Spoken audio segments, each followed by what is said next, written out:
Look, I'm in a totally different kind of forest, and you see shade dominating. Shade is winning here. We have the mighty maples and the sycamores crushing life over here. But look at the PawPaw. This is the largest native fruit tree in North America. I have never eaten its fruit though, but I am told it is like a custardy banana and mango mixed together. But the leaves here cure jaundice. Use those leaves. If you smoke these leaves and breathe in the smoke of it, it'll cure your asthma attack, bronchitis, major respiratory problems. Hey, and the fruit and the seeds in there will totally cure cancer. Straight up C-U-R-E cure. Amazing, PawPaw. And they grow in these like colonies. They're just like abounding right here, but I am not seeing any fruit. But if I lived in this forest, I would eat its fruit immediately, in haste.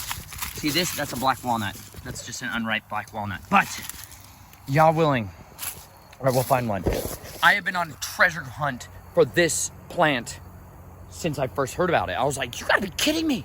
We can grow mangoes and bananas in America? And they're like, oh yeah, you can grow them in Egypt for certain. Look at this. Look at this. There used to be millions and millions of these, but we raped the land. That was a terrible decision. However, there are still little holdouts of this little lovely buddy. But it's been also a very dry season here.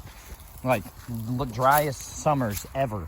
So, I'm noticing that as much as I want there to be fruit on everything, some of the plants really took a hammering, like the mayapple, which is the American mandrake. You ever read about the scripture of them buying Jacob, Rachel, and Leah, selling their husband and night with him for the price of the mandrakes? This is the mandrakes, American mandrake, it's a mayapple.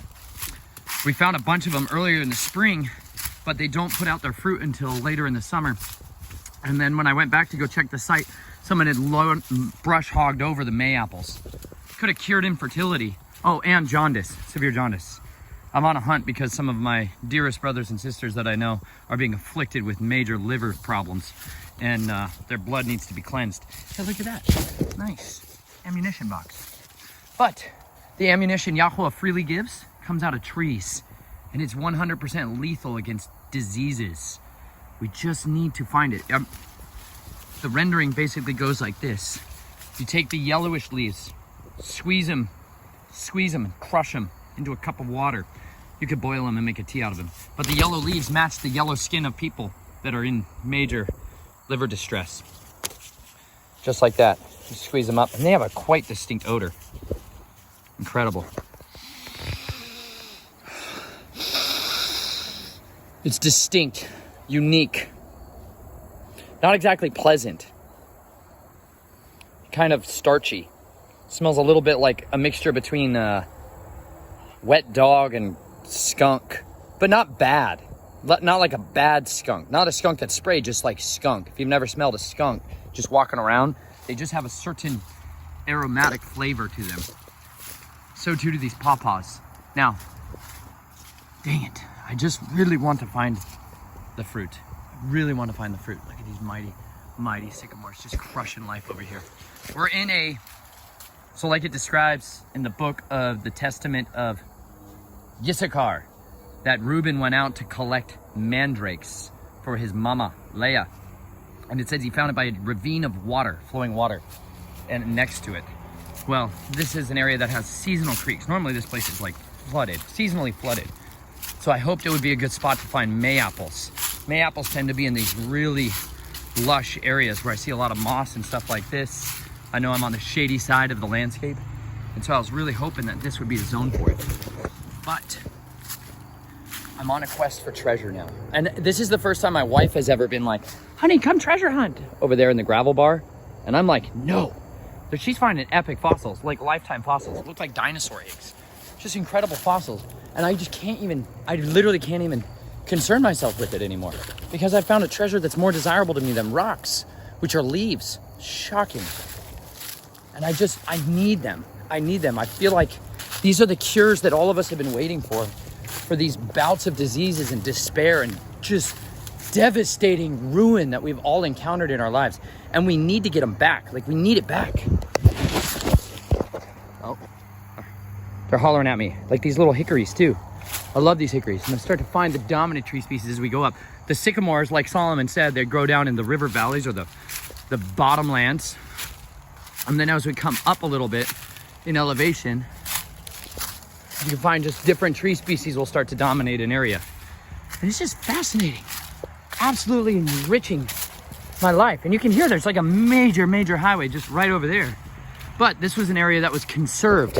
It was saved from the parasites. You might have read about them in the scripture called the Philistines, the descendants of Ham who invaded the territories of Shem. Shem was given an inheritance in like the ideal climate zone. And Ham was like, I don't want that, I want your space. Children of Ham were just like literally being unclean. They were being abominable pigs coming in and taking the lands of Shem. It's a terrible decision. This shagbark hickory, this is one of my favorite trees in all the earth. You want to talk about the perfect staff tree? These guys, not shagbark in particular, but just hickories. I love hickories. Their bark is so strong and it's like immediately a perfect staff. Like you don't have to do anything to it. You don't have to stand it or do anything. It's just so strong. There's wild cherry. I love wild cherries. They also make fantastic staffs and they always grow together. When I find hickories, I will find oaks and I will start to find cherries, always wild cherries. They just love each other. They're like Shalomi homies. They like to spend time together in the forest. And I love that. But these are all the little seedlings of this main dominant hickory that's around here. And those are the ones I find my favorite staffs in the world. Like over here, look. Because they're crowded out by the shade, so they get tiny. They get so tiny. And then we get great little hickory staffs. Like this one, it's tiny, right? You think, oh, it's so little. This thing will be so strong, and Jubilee could kill like 5,000 dogs with it. She really could. She doesn't have to. I'm just saying in my head, she's got to be able to fight off 5,000 dogs with a stick because she's mighty. She'll use a shofar because that's what her name means. Ram's horn, blowing shofar. She's my jubilant Jane. Naomi is the fierce warrior though too. So this is some of my favorite staffs in all the world. I can cut this down. It's darn near perfectly straight and it is robust. It is strong and it is flexible and is made to be like a baseball bat. It's literally where your hickory handled baseball bats come from. But you just see shagbark hickory all up in this place. Just chilling, just chilling. But then when we go back down towards the bottom, different trees, like the mighty sycamore up there. Trees are wonderful. I've gone completely feral and I'm lost in the trees now. I love it. It's terrific. I'm realizing the wilderness really does have everything we need because Yahuwah loves to nurture and love on his people in the wilderness. It's a place where you can actually pay attention to his voice and his creation. And you can't do that when you're just trapped in the cities of Cain. You just can't do it. Even if you go to a park, you're in an imitation of what it is that he designed this world to work like. Because parks are managed by people who care about vanity and maintenance more than they care about practical benefits of life. This is where the healing comes from. This is where our salvation comes from. It started with a tree.